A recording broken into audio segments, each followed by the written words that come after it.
Hello friends, welcome back to SRG study. स्वागत है आप सभी का आपके अपने यूट्यूब चैनल SRG स्टडी में।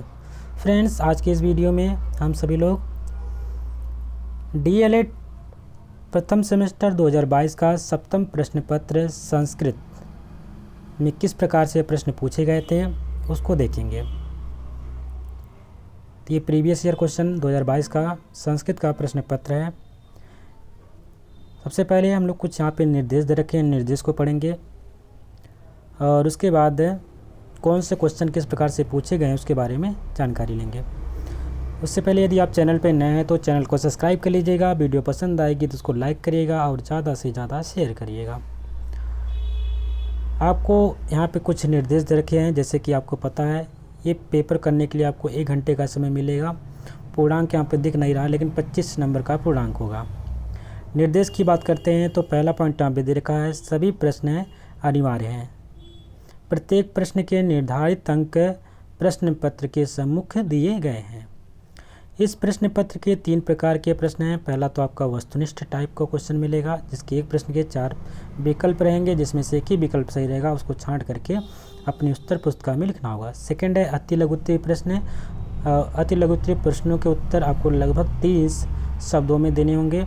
उसके बाद आपको देखने को मिलेगा लघुत्तरीय प्रश्न, जिसमें आपको इन प्रश्नों के उत्तर लगभग 50 शब्दों में लिखने होंगे।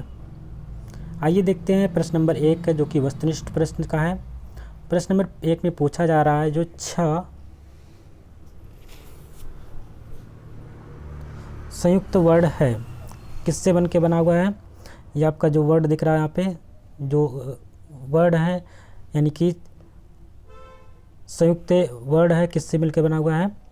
क प्लस खट्टी सा से, क प्लस या से, बड़ा का प्लस से बड़ा खट्टी सा से, या क प्लस मूर्धन्य सा से। तो इसका राइट आंसर हो जाएगा ऑप्शन नंबर 4 हो जाएगा क, जो कि यहाँ पे आपका हलंत नीचे दिख रहे हैं और इस वाले में नहीं है। इस वाले में देखो दोनों में सेम दिख रहा था लेकिन दोनों में नीचे हलंत लगा होता है, इसलिए पहला आंसर नहीं होगा।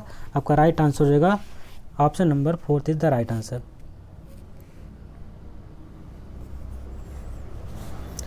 द्वादश से शब्द बोधक है। द्वादश से किस शब्द का बोधक है। 2 का, 12 का, 22 का या 32 का। तो ध्यान में रखेंगे द्वादश का मतलब होता है 12। ठीक है, संस्कृत में 12 को लिखते हैं द्वादश।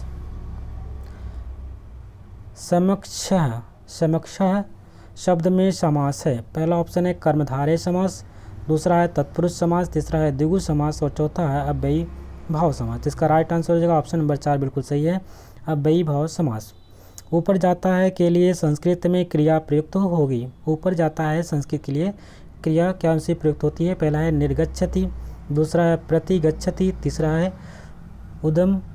उदगच्छति और चौथा है अवगच्छति। इसका राइट आंसर होगा प्रतिगच्छति। ऊपर जाने के लिए आपको अंग्रेजी संस्कृत में जो क्रिया प्रयुक्त होती है उसको कहते हैं प्रतिगच्छति। 5वां प्रश्न पूछा गया है जो कि बहुविकल्पी से है।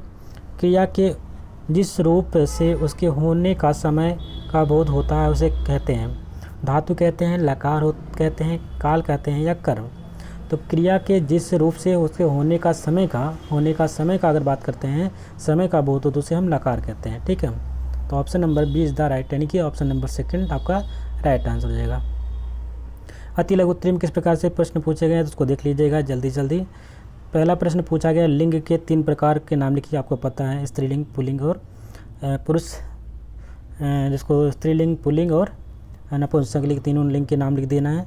दूसरा है 2 पशु और 2 पक्षियों के नाम आपको संस्कृत में लिखने हैं। तो 2 भी पशु, जैसे कि आपको कुत्ते का लिख लीजिएगा, बिल्ली का लिख लीजिएगा, जो भी आपको कुत्ते या हाथी का आपको आता है। अश्व मतलब घोड़ा होता है, घोड़े को लिख सकते हैं। श्वान मत्स्य आपका कुत्ता होता है, श्वान को लिख सकते हैं। और उसी प्रकार से 2 पक्षियों के नाम लिख लीजिएगा, जो भी आपको पता होगा उसके नाम लिख दीजिएगा। मयूर है, मोर आपको पता है राष्ट्रीय पक्षी है। 3 सबके कम से कम ऐसे कुछ नाम आपको याद होने चाहिए। प्रश्न नंबर 8 है फलेन। फलेन शब्द का विभक्ति एवं कारक, विभक्ति एवं वचन बताइए।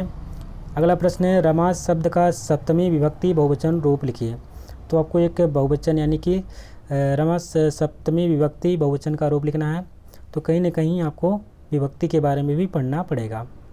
अगला प्रश्न है कि उत्तिष्ठ जागृत प्राप्य वरानिबोधत का हिंदी में अर्थ लिखिए। तो ये आपका शब्द किसने बोला था? स्वामी विवेकानंद ने बोला था। उठो, जागो और जब तक अपने लक्ष्य को ना प्राप्त करो तब तक मत रुको, ये इसका अर्थ होता है, तो आपको पता होना चाहिए। अगला है चाहिए के अर्थ में कौन सा लकार प्रयुक्त हुआ? तो इसमें देखना है कौन सा लकार प्रयुक्त हुआ। इस प्रकार से प्रश्न पूछे गए थे। अगला प्रश्न आपका लघुत्तरीय प्रश्नों से बनता है। प्रश्न नंबर 12 है 1 से 10 तक के संख्याओं को संस्कृत में लिखना है, तो कम से कम आपको 100 तक के संख्याएँ जो हो संस्कृत में याद कर लेनी है। अगर आप यहाँ पे याद करते हैं तो आपके टेट के लिए भी ये प्रश्न बहुत अच्छा आसान हो जाएगा। आप आसानी से टेट के प्रश्नों को भी कर पाएंगे, क्योंकि वहाँ पे टेट में कम से कम 2 से 3 क्वेश्चन जो कि संस्कृत की गिनती से संबंधित आते ही आते हैं। अगला है संस्कृत शिक्षण की विभिन्न विधियों का उल्लेख कीजिए। कौन कौन सी विधियाँ होती हैं संस्कृत शिक्षण में, उसके बारे में लिखेंगे। धातु से आप क्या समझते हैं? धातु तो आपसे पूछा ही जाएगा, तो धातु के बारे में अच्छे से पढ़ के जाइएगा और उसको उदाहरण सहित भी स्पष्ट करना है।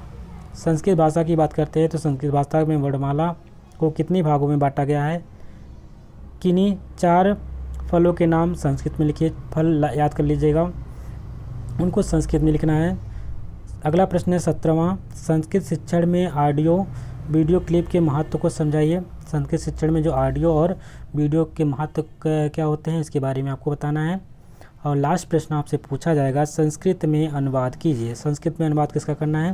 जैसे बालक हंसता है, शीला ने पुस्तक पढ़ी, पत्ते गिरते हैं, बंदर दौड़ते हैं, इन सभी का संस्कृत में आपको अनुवाद करना होगा। इस प्रकार से आपके संस्कृत के कुछ पेपर बने हैं 2022 में, और आने वाले भी एग्ज़ाम में इस प्रकार से आपको क्वेश्चन देखने को मिलेगा। तो यदि आपको वीडियो पसंद आए इसको लाइक करिएगा, शेयर करिएगा, और चैनल पर नए हैं तो चैनल को सब्सक्राइब भी कर लीजिएगा। मिलते हैं एक नए वीडियो में, तब तक के लिए नमस्कार, जय हिंद।